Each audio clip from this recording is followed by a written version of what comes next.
Porque mesmo sabendo que a pessoa é narcisista, que nos faz sofrer, ainda nos sentimos culpadas. Bem, nós mulheres somos muito empáticas, nós somos muito maternais.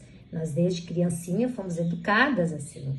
Nós já nascemos maternal porque a gente vai maternar, a gente vai ter filhos, a gente nasceu com todo um aparato para ser mãe. Para ser mãe é preciso ter empatia, é preciso se colocar no lugar do outro. Desde criança nós brincamos de boneca, nós alimentamos nossos filhinhos, as nossas bonequinhas, nós fazemos comidinha, a gente brinca de casinha. O que o homem brinca, né, o menino? O menino brinca de jogar bola, de dirigir os carrinhos, de andar de skate, embora hoje também as meninas façam muito isso, mas naturalmente a mulher é empática, a mulher se coloca no lugar do outro, a mulher tem compaixão, a mulher fica ao lado do filho, cuidando, já cuida desde as bonequinhas. Então nós somos seres empáticos e com muita compaixão e se colocar no lugar do outro, diferente do homem. O homem projeta, anatomicamente o homem projeta, anatomicamente a mulher introjeta, né? Então nós já temos essa diferença biológica. Então o homem já é criado para isso, para o mundo, a mulher para dentro de casa. Mesmo que trabalhe, né, ela é educada para ainda cuidar dos filhos da casa. O homem não, o homem para trabalhar. Então, quando nós somos empáticas, temos compaixão, é muito fácil de assumirmos responsabilidade e culpa pelo outro. E quando vivemos com um narcisista, ele é perito em fazer isso conosco. Ele não assume responsabilidade nenhuma. Por não assumir nenhuma responsabilidade, ele transfere para quem está ao lado dele. Quem é que está ao lado dele? A esposa, a namorada. E nós, ao longo dos anos que vivemos ao lado do narcisista, nós vamos assimilando essa culpa, essa responsabilidade.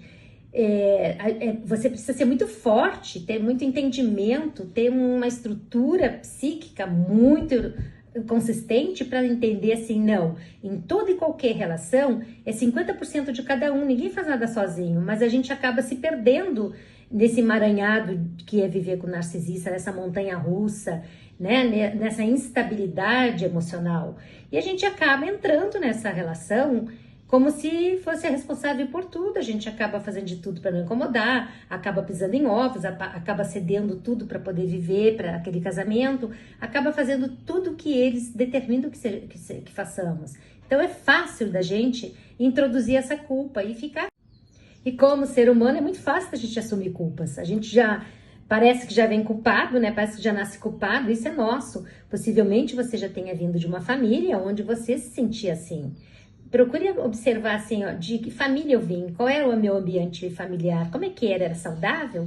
Ou vim com uma mãe narcisista, um pai narcisista, ou via meu pai botando a culpa na minha mãe, ou vice-versa, porque tem mães também narcisistas. Avalia isso. De onde você vem, qual é o ambiente familiar que você, né, se criou, para ter essa culpa toda para sentir. Mas que mulher sente culpa, isso é verdade. E viver com narcisista é viver sob culpa. O tempo todo você é culpada de tudo. E isso a gente introjeta. E isso a gente começa a ficar, e inclusive assim, eu sou culpada. Nada dá certo porque eu sou culpada. Ele é maravilhoso com todo mundo, só comigo que não. É muito fácil a gente sentir essa culpa. Conversa mais comigo no direct. Tendo mais uma pergunta aqui de uma seguidora. O narcisista tem cura? Esse transtorno tem cura? Primeiro, o transtorno de personalidade não é uma doença. Então, não sendo uma doença, e não ser uma doença, não tem cura, não tem tratamento.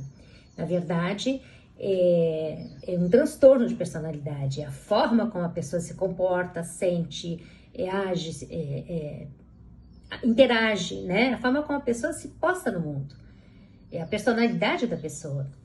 E se ele não vê dificuldades com ele, se ele não percebe não tem nenhum senso de responsabilidade por nada que ele faz, se ele transfere toda a culpa de tudo e por você, para o outro, se ele não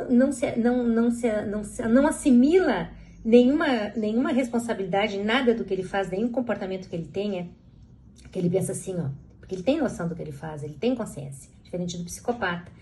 Eu acho que eu pisei na bola com essa pessoa, né? Eu acho que eu fui muito rude, eu acho que eu Ele chega a pensar isso, mas imediatamente ele distorce a realidade assim, mas eu fiz isso porque ela mereceu, ela me desacatou, ela me tirou do sério. Sempre a ação deles é assim, ó, eu fiz isso porque você me levou a fazer isso. Eu fiz isso porque você me tirou do meu equilíbrio. Eu fiz isso porque você me desacatou. Eu não sou assim, eu só sou assim com você. Claro, é com você que ele se relaciona intimamente, né? Seja com a esposa, com a namorada, em qualquer relação que estiver, onde ele está no poder, é assim que ele se relaciona com você. E ainda acusa você de que você o provoca. Então, se ele não tem nenhuma responsabilidade, não assume erro nenhum, não tem o que tratar, ele não vai buscar tratamento.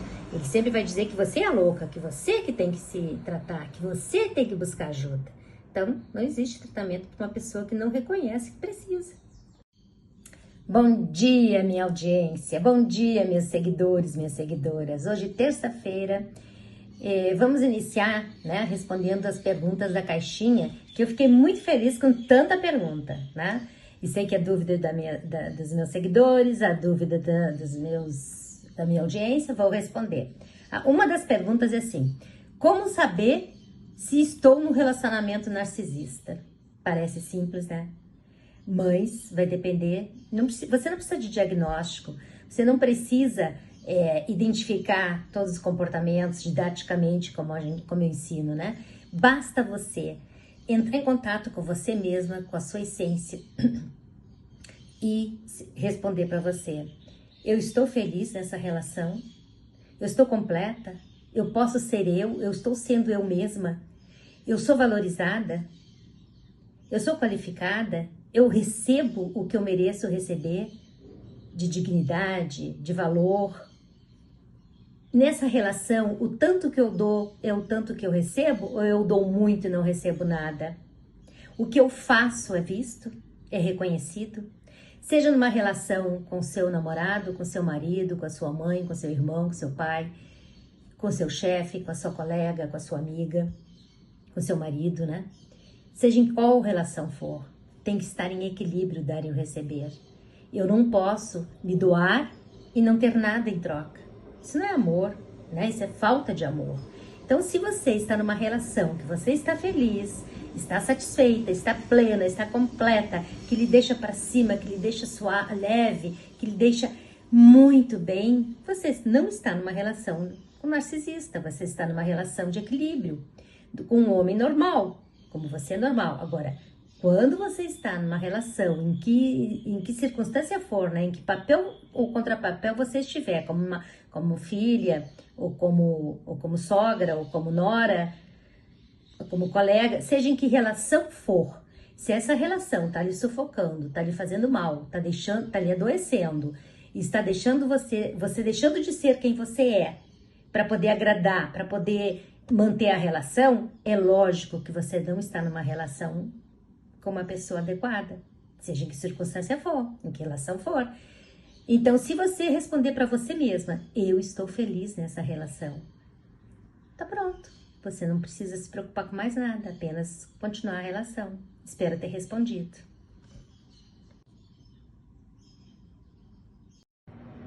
Uma outra seguidora está perguntando: qual a diferença básica entre o homem narcisista e a mulher narcisista? E se existe mais homens do que mulheres?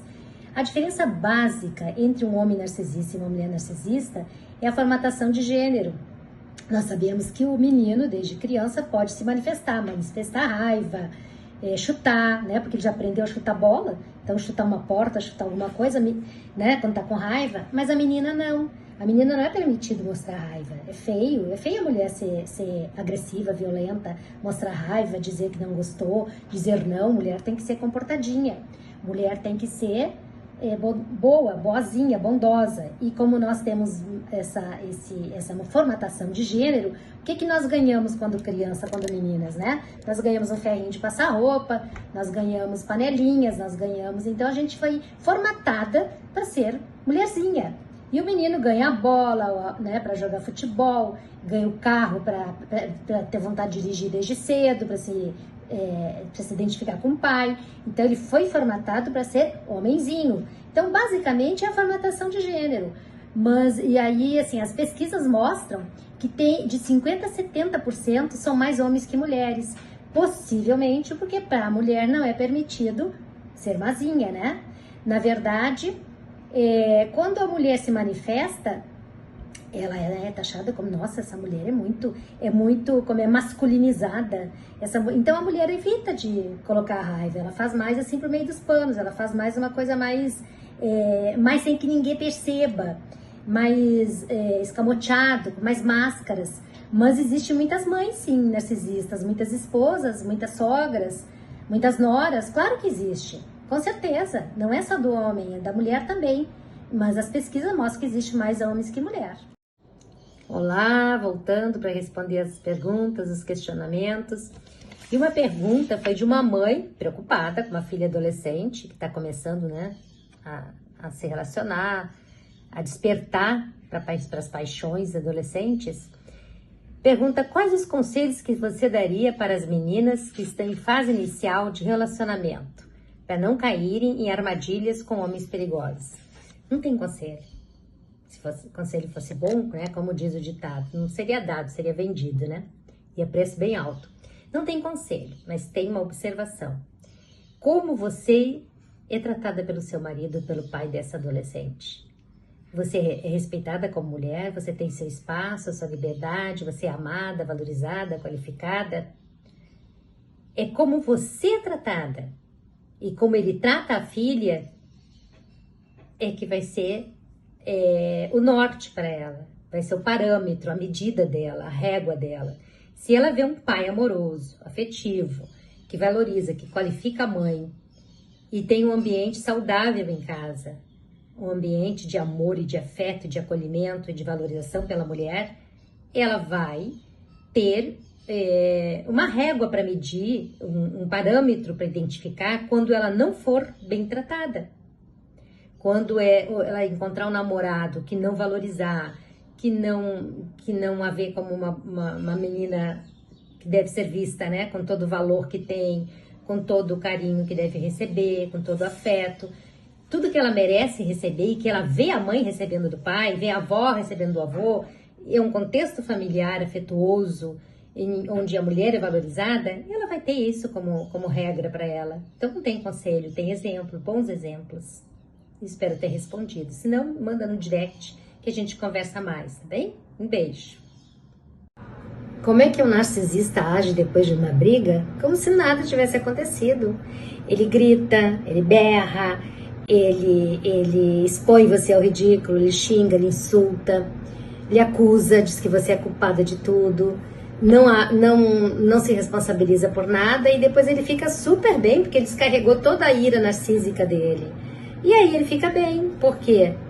Porque ele disse todas as inverdades que estão dentro dele, todas as mentiras que ele cria, distorceu toda a realidade e ainda botou você como culpada.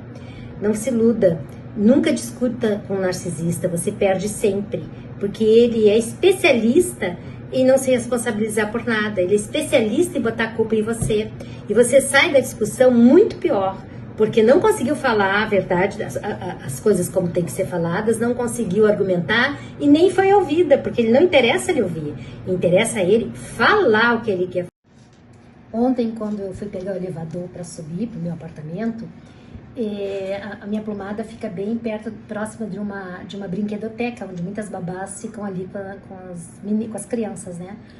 E eu tive a oportunidade de assistir uma babá muito irada, muito irritada, muito indignada com uma criancinha, com um menino de 3 anos. Ela estava assim, sem a menor condição de estar cuidando de uma criança. E aí eu me aproximei dela e disse: você não está bem, né? E eu vi no olhar dela assim, perdida, sabe? Porque o que o menino fez não era para ter aquela repercussão, né? Não era para ser algo tão grande para ela. Mas ela não estava com tolerância, não estava com paciência, não estava com disposição, ela estava mal. Aí eu me aproximei dela e disse assim: você não está bem, né? Você está precisando de ajuda? Aí ela começou a chorar. Chorando muito, ela me disse: eu tô desesperada, eu tô no meu limite. Eu estou no meu limite, eu não tô aguentando mais, eu não posso mais. Aí tá passando? Aí ela me disse, eu passei a noite toda em claro, e o meu marido, que não trabalha, que depende do dinheiro que eu ganho aqui trabalhando, né? Passou a noite toda, desde que eu cheguei em casa às 19 horas até às 4 da manhã, ele passou a noite toda me insultando, me desacatando, me desqualificando, fazendo de tudo, violência doméstica. Aí eu disse, e você aguenta isso? Ela disse, eu tô há 15 anos aguentando isso, um choro no desespero. Aí outra babá até ficou com o menininho, né, pra ela poder conversar. Ela disse, eu não tô aguentando mais, eu tô no meu limite, às vezes eu tenho vontade de não voltar mais pra casa, mas eu tenho filhos, eu preciso voltar pra casa. E eu preciso cuidar dessa criança aqui também, porque é onde eu ganho dinheiro, eu não posso parar de... E eu fiquei pensando, depois que eu conversei com ela, eu abracei, eu disse pra ela que, né, que ela teria que romper, que teria que sair dessa condição. Ela disse que é ameaçada, que ela não tem condições porque ela é ameaçada, não pode tirá-lo de casa, a casa é alugada. Enfim, uma situação assim que nós sabemos, né, de quem vive a violência doméstica. Aí eu fiquei pensando, quantas mulheres numa situação igual, né, que passam por isso e no dia seguinte vão trabalhar, tem que ter desempenho, tem que ter produção, tem que produzir, tem que ter desempenho. A patroa não quer saber, a criança não quer saber o que você passa. Precisa ser cuidada, a patroa tá, né, a mãe da criança espera que você faça o melhor. Mas essa pessoa não tem condições emocionais, psicológicas e nem físicas para cuidar, para fazer. E aí, mulher, o que se faz numa situação dessa? Você passar uma noite inteira sendo maltratada e no dia seguinte ir para o trabalho ter que produzir. E é cobrada também no trabalho, porque tem que dar resultado, tem que dar produto. Deixo aqui essa pergunta para que vocês possam me responder. E aí, mulher, o que fazemos numa hora dessa? Isso não acontece só com babá, não, só com funcionária doméstica, com quem trabalha em fábrica, em firma. Isso acontece também com advogada, com juízas, com promotoras, com médicas, com dentistas, com toda mulher em qualquer lugar, porque a violência ela é democrática, ela está em todas as camadas sociais, em toda a escolaridade. Não pensa que uma mulher bem-sucedida não passa por isso, que uma mulher que ganha muito bem, que está num alto cargo, né, de uma empresa, não passa por isso. Passa sim, só que elas têm mais dificuldade de mostrar, porque elas não querem perder o emprego, porque não querem mostrar que passam por isso, porque senão o que vão dizer, né? Uma mulher tão bem sucedida e sofrendo violência em casa. É muito difícil a vida da mulher numa situação dessa, em qualquer situação. Tanto a que ganha um salário mínimo, quanto a que ganha um salário de 50 mil.